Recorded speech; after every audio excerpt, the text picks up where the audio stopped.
What's going on, you lot? Hope you're all good. Welcome back to yet another video. Today we're talking about Sony's new camera release, and ho, it's a good one. You know it's not the a7 IV, right? What do you mean? They released a7 IV, aren't they? Did you do any research before making this video? Well, kinda. I was gonna do the intro and then get the specs up. Such a rookie. It's right here. They released the FX3, a small compact cineline camera with the same specs as the a7S3 but without an EVF. So when are they releasing the a7 IV?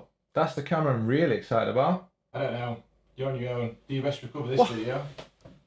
So this probably isn't the best time to do this video, but it gave me the perfect excuse to do that intro. I don't want to make rumor videos a regular thing on this channel, but when it's something I'm genuinely excited about, I just have to, right? What do we know so far? Sony are really pushing the boundaries with the a7S3 and the newly released A1. This is only good news for the a7 IV.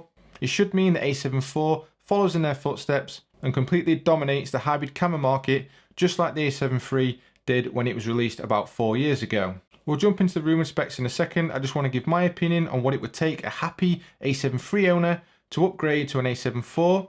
Hopefully some of my points you'll agree with. So the a7 IV, in my opinion, has got to have a higher megapixel sensor. I think the 24 megapixel sensor has had its day, especially now they've put it in the a7C. So 30 to 32 megapixel sensor would be ideal. 10 frames per second mechanical shutter and electronical shutter is more than enough for me. 4K 60, a flip out LCD screen with full touch capabilities, a better LCD resolution as well as a higher resolution EVF, 10-bit color, 422 or 420, either of those would do, but we need 10-bit color. Body and weather sealing from the a7R4, so my big hands can fit around the camera comfortably. Minimum dual UHS2 card slots. I don't really care about CF Express A. I think that'd be nice, but just a minimum of UHS2. Those are just my opinions. Let me know in the comments if you think those demands are reasonable, or if there's anything else you'd add or change. Right, let's have a look at the rumour specs on Sony Alpha Rumours. Don't get on my case saying these are old rumours, there must be something newer than November 11th, 2020. I've had a look, everyone's saying roughly the same things, and there's no major deviations from what these say, so we're just going to go with these from Sony Alpha Rumours. Right, Sony Alpha Rumours are saying the a7 IV will have a new sensor with a faster readout and will not recycle a 24 megapixel one, which is good news. It looks to be in a 30 to 32 megapixel region. Good. The EVF will have 3.69 million dots and not 5.76 million dots. I was hoping for the 5 million dots, which is in the a7R3. LCD will be on the cheap side, but the image quality autofocus will be top notch, which is standard. Video will have 4K 60 and will feature the new menus, obviously from the Sony a7S3. Menus weren't a big thing for me. Obviously, once you got to grips with them, they were a little bit clunky, but once you knew where everything was, it's just like anything. Once you've learned it, you know where it is. You don't need to worry about it again. But new menus do look a lot better. The price will be $2,500.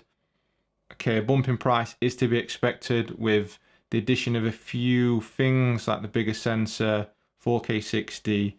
They've got to bump the price up, and I still think that's very reasonable. I know a lot of people want to keep it under that 2K mark, but they've got the a7C there now, and it's just, I don't think the a7 IV would ever get close to that. Overall, I'm quite happy with those rumours. I'd take that. I'd probably upgrade. I'd want to see a few reviews before I pre-ordered it, if I'm honest. But yeah, it's looking good. I'm hoping to see a bit more information come out soon. Q2 at the earliest, Q3 of 2021. So you've got a bit of time to wait, so hopefully some more rumours come out. We'll get something a bit more set in stone. What do you think to those specs then? Anything you wasn't expecting? Do you want more? Do you think $2,500 is too much? Do you think the a7 IV will be the next hybrid king? If you've got an a7 III, you're going to stick with the a7 III. Avoid the a7 IV and wait for the a7 V. Let me know your thoughts in the comments below. If you found this video somewhat helpful, please smash that like button. And if you're not already, please consider subscribing to the channel. With all that being said and done, I'll see you lot in the next one. Bye.